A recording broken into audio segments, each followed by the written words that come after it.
Welcome back to Couch Collectibles. Today we are looking at silver nickels that are worth money from the 1940s, specifically the 1943 Jefferson nickel, and maybe we'll look at some other nickels in this video as well that you should always be on the lookout for. Different types of errors that can make these coins valuable. So don't forget to go check out my other channel, Couch Coin Clips, where we cut out the entire intros. So if you guys want to hop right into the coin pictures like we're about to do in a second, you guys can go over to Couch Coin Clips, cut out all the intros, sponsorships, things like that, and we just go directly into the coin pictures. So let's go. Alright, so first up on your 1943s, well, first we have a P mint mark, a D mint mark, and an S mint mark. So let's look at the P mint mark. So first thing you want to look for is a repunched mint mark. You'll notice on the back of these coins that the big mint marks are going to take place above the building. And those mint marks were only used for the silver nickels. So if you have one with the big mint mark above the building, your nickels are going to be 35% silver. Alright, so this is a repunched mint mark. You see that there. Very obvious repunched mint mark. You know, here's another example of that. We have a few examples here of the repunched mint mark on the P mint mark. So there is those. Inspect your coins closely because that can add a little value to your coins. Now also for the D mint mark, we also have a repunched mint mark example. So here's what that looks like on the D mint mark of the 1943 Jefferson nickel. Now in 1943, here is how many they actually made. So we have 271 million of the P, 15 million of the D mint mark, and over 100 million of the S mint mark. So they produced a lot of those. So these are the war nickels produced during the war, of course. Now also what you want to look for on your 1943s is a double die obverse. So look for that doubling on the lettering of the coin. You can do that on the phrase "In God We Trust," on the word "liberty." You know, always inspect your coins very closely. Now here you also want to look for it on the date 1943. Some pretty extreme doubling here going on there on the date. And then we also have something very, very unique on the 1943. It is the 1943 with the 3 over a 2.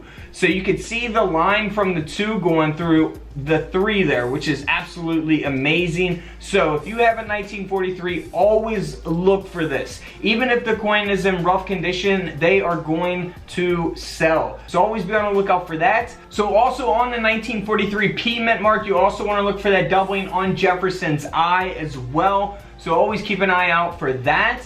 No pun intended, always keep an eye out. But let's start off here with an error coin from 1943.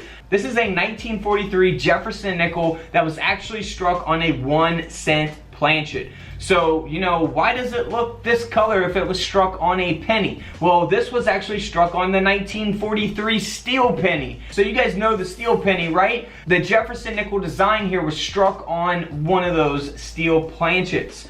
So very cool type of error, and of course that gives the coin a lot of value. This coin sold for over $3,000. Now just some coin prices here on the S mint mark. Something like this, it is a high grade, a mint states 65 grade, but the coin only sold for around $10. Now the 1943 S with the mint state 68 grade, and it's got 5 full steps. Keep that in mind. Here's an example of what full steps is on your Jefferson nickels. You know, those are for certain dated coins, which we've talked about in other nickel videos here on the channel. You know, that is something that the grading company is going to determine when you get your coin graded. They will inspect it very closely under high magnification and determine if your coin has full steps. Now this coin being at a mint state 68 and having those 5 full steps is what gives it all of its value. Like I said, they produced a lot of these coins, so it's really going to be the really top of the line grades that are going to have, you know, some real value to them. So this nickel sold for around $2,800. Now, here is a 1943. Now, we looked at the 3 over the 2. Now, this coin is in pretty rough condition, only graded at a very good 8. So the coin grading scale goes up to 70. This is at an 8. You get the point. It's very low on the grading scale. So it does have the 3 over the 2, or the inside of the 2, and it only sold for around $30. So, you know, not much money, but had this coin been a high grade, it was sold for a lot more money.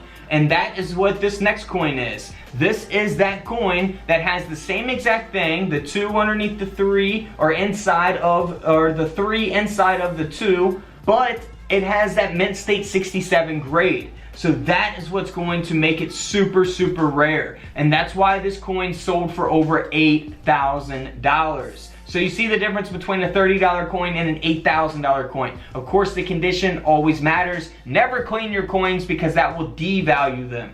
Now here is a 1943 that is similar to the first coin that we looked at. It was struck on a steel 1-cent planchet. So we can see that it is in very good condition as well. And the coin sold for over $18,000 because of that mint error. Here's the last one that was struck on a steel penny. This coin sold for over $4,900, so nearly a $5,000 coin because of the nickel design being struck on a penny. Now, we looked at the doubling, what to look for. The doubling on the lettering, the doubling on the eyelid, the doubling on the date. This coin here has that doubling. It is the double die obverse 1943 P mint mark Jefferson Nickel, graded by PCGS at a mint state 67, and this coin sold for over $11,000. So of course, having that doubling, having the high grade that it has, is what makes the coin super valuable.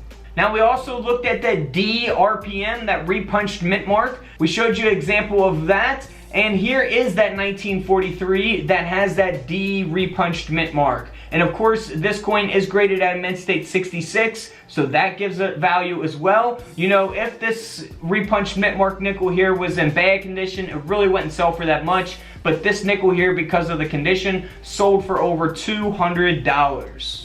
Now here is an error coin. Now this one is really cool. This is a lamination error taking place on the 1943 P mint mark Jefferson Nickel. And we see that taking place here on the obverse of the coin. Really amazing type of lamination error here. Man, boy, would I love to have something like this in my collection. Even though, you know, it's not worth thousands, it's still a very unique and awesome type of error coin here. So this coin sold for around $200 as well.